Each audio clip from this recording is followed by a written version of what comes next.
अन्तः प्रविश्य मम वाचमिमां प्रसुप्तां सञ्जीवयत्यखिलशक्तिधरस्वधाम्ना अन्यास्तहस्तचरणश्रवणत्वगादीन् प्राणान्नमो भगवते पुरुषाय तुभ्यम्।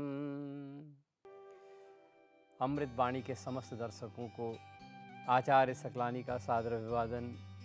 ये कार्यक्रम मॉरिशस सनातन धर्म टेम्पल फेडरेशन के तत्वावधान में प्रस्तुत किया जा रहा है। अभी हम कार्तिक मास में हैं और कार्तिक मास समस्त सनातन धर्मावलंबी हिंदुओं के लिए बहुत महत्वपूर्ण मास है। इस मास में अनेक प्रकार के व्रत, विशेष रूप से श्रीमन नारायण भगवान की विशेष उपासना, महालक्ष्मी की विशेष उपासनाएं और इस मास में की जाती है। अभी आगामी सप्ताह में और आप करवा चतुर्थी का और महान पर्व 24 तारीख को रविवार को मना रहे हैं। करवा चौथ जिसको सामान्य भाषा में कहा जाता है, जिसमें सौभाग्यवती स्त्रियां अपने अखंड सौभाग्य की कामना के लिए व्रत करती हैं और करवा देवी की उपासना इसमें होती है। विशेष रूप से ये महालक्ष्मी की ही उपासना है। इसके पश्चात वहाँ से आगे निकल करके तब हम दीपावली से संबंधित जो अन्य त्यौहार होते हैं उनको प्रारंभ कर देते हैं।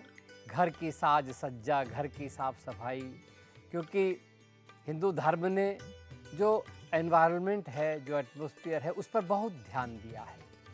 साफ स्वच्छता पर बहुत ध्यान दिया है, बहुत बल दिया है, क्योंकि जहाँ गंदगी होती है बीमारियाँ वहीं फैलती हैं। हमारे क्रांतिदृष्टा ऋषियों ने हमेशा से प्राचीन काल से ही और ये सभ्यता का विकास किया था कि हमारा वातावरण स्वच्छ रहे, साफ रहे, पवित्र रहे। इसलिए विभिन्न त्योहारों में और इस स्वच्छता पर विशेष ध्यान दिया है। पर्यावरण की स्वच्छता, अपने घर की स्वच्छता, यहाँ तक कहा है जब आसन शुद्ध होता है तो तभी मंत्र शुद्ध होता है। तो इसलिए त्यौहार मनाने से पहले हम अपने चारों ओर के वातावरण को शुद्ध करते हैं, स्वच्छ करते हैं। ये एकदम साइंटिफिक है।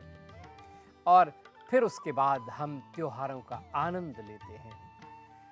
सर्वप्रथम एकादशी से प्रारंभ करते हैं, फिर उसके पश्चात वामन द्वादशी, जहाँ गौ माता की पूजा करते हैं। और क्योंकि जो भारत देश है वो कृषि प्रधान देश है, कृषि में उपयोग आने वाले जो समस्त चीज़ें हैं उनका हम विशेष सम्मान करते हैं। यहाँ तक कि हम उनका पूजन करते हैं। हल का भी पूजन किया जाता है, क्योंकि हल से ही जो है किसान खेत को जोतता है। और बैलों का पूजन करते हैं, गाय का पूजन करते हैं, क्योंकि ये सब और हमारे दैनिक जीवन में प्रयोग में आने वाली चीज़ें होती हैं। इन्हीं से जो है एक कृषक जो है और धरती को उपजाऊ बनाता है। उसके पश्चात हम वहाँ से आगे निकलते हैं और फिर धन त्रयोदशी का पूजन करते हैं। धन त्रयोदशी जिसमें हम महालक्ष्मी और धन के जो स्वामी होते हैं, धन के जो रखवाले होते हैं, धनाध्यक्ष कहते हैं, कुबेर महाराज, उनकी उपासना करते हैं। साथ साथ में देवराज इंद्र की भी पूजा करते हैं। माँ लक्ष्मी की पूजा करके उसी दिन और कलश की स्थापना करके और संपूर्ण रूप से हम और माँ लक्ष्मी के प्रति समर्पित हो जाते हैं। माँ लक्ष्मी की पूजा, लक्ष्मी पूजा जो आगामी और 4 तारीख को पड़ रही है, 4 नवंबर को माँ लक्ष्मी पूजन। हिंदू धर्म में श्रोताओं धन को लक्ष्मी का भी नाम दिया है और लक्ष्मी को धन की अधिष्ठात्री देवी कहा है और हमें पूजन करने के लिए कहा है हम लक्ष्मी का पूजन करें। सामान्य संसार में लक्ष्मी का पूजन कोई नहीं करता है, सिर्फ हिंदुओं के अतिरिक्त। बाकी अन्य संसार में तो सिर्फ लक्ष्मी का भोग करते हैं, उपभोग करते हैं। लेकिन हमारे क्रांतिदृष्टा ऋषियों ने कहा है कि आप लक्ष्मी का पूजन करो। यदि आप लक्ष्मी का पूजन करोगे तो वो लक्ष्मी आपके ऊपर अथाह कृपालु होगी, आपके और घर में धन धान्य की वृद्धि होगी और आप जो हैं और सद्बुद्धि से निरंतर आप आगे बढ़ते जाएंगे। इसीलिए हमारे वहाँ क्रांतिदृष्टा हमारे ऋषियों ने जो लक्ष्मी की जिस प्रकार से स्थापना की है, जिस प्रकार से हमारे सामने लक्ष्मी के विग्रह को रखा है, माँ लक्ष्मी का जो वाहन है वो उल्लूक है। उल्लू जिसको हम कहते हैं, उल्लू एक ऐसा पक्षी है जिसको दिन के उजाले में नहीं दिखाई देता है, वो रात्रि के अंधेरे में ही दिखता है। माँ लक्ष्मी का वाहन उल्लू है।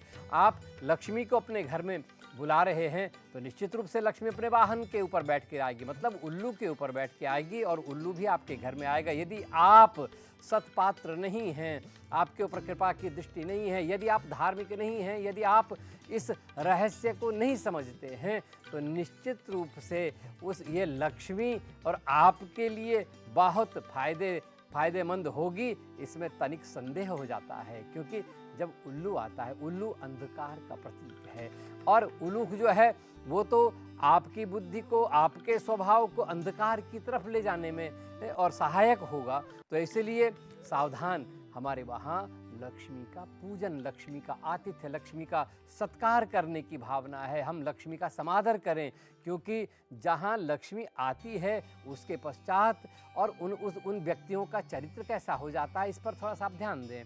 क्योंकि जब लक्ष्मी आती है तो फिर आदमी जो है कहाँ जाता है लक्ष्मी को लेकर के? अधिकतर लोग जो हैं वो जाते हैं रात्रि में क्लब में, है ना, डिस्को क्लब में जाएंगे, नाइट क्लब में जाएंगे, जुआ घर में जाएंगे।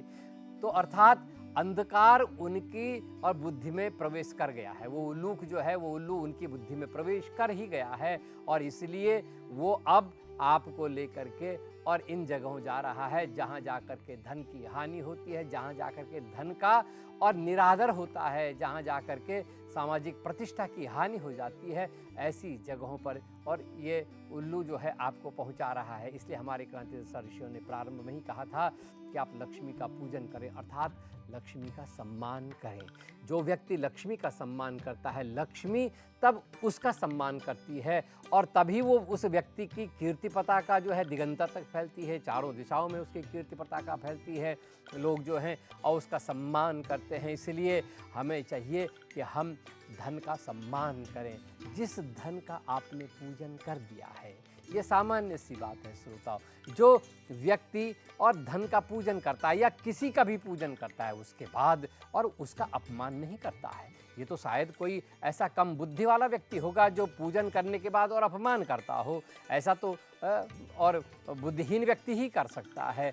तो इसीलिए हमें, जब हमने लक्ष्मी का पूजन कर लिया, तब हमें चाहिए कि हम लक्ष्मी का सम्मान करें। तो लक्ष्मी को लेकर के इन गलत जगहों पर जब हम गए तो इसका मतलब है हमने लक्ष्मी का तिरस्कार कर दिया है। हम लक्ष्मी को लेकर जुआ घर में गए तो इससे लक्ष्मी का तिरस्कार हो गया है।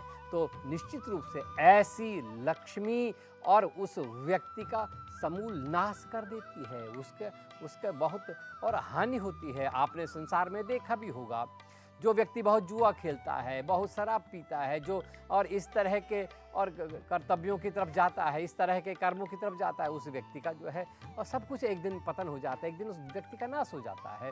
तो दीपावली का महान पर्व हमको ये इन्हीं बातों की शिक्षा दे रहा है कि भाई यदि आप कल्याण चाहते हैं, यदि आप जो है जीवन में उन्नति चाहते हैं, यदि आप चाहते हैं कि पूरा संसार आपका सम्मान करे, आपकी इज्जत करे, तो भाई आप सबसे पहले और इस देवी की और अपने आप की प्रतिष्ठा करें, आप अपने आप का इज्जत शुरू कर दें। यदि हम माँ लक्ष्मी का सम्मान करें, माँ लक्ष्मी का सम्मान कैसे होता है? भगवान ने कृपा करके आपको धन दिया, आपको सत्पात्र समझा, आपको धन प्राप्त हुआ और आपने उस धन से ऐसा अद्भुत अद्भुत कर्म किया जिससे आपको और दिगंतर तक आपकी प्रतिष्ठा होती है। हम सोचते हैं कि धन प्राप्त करके हमें सुख की प्राप्ति हो जाती है, लेकिन नीति शास्त्रों ने कहा है कि धन से सुख उसी को मिलता है, धन से आनंद उसी को प्राप्त होता है जो धन से क्या करता है,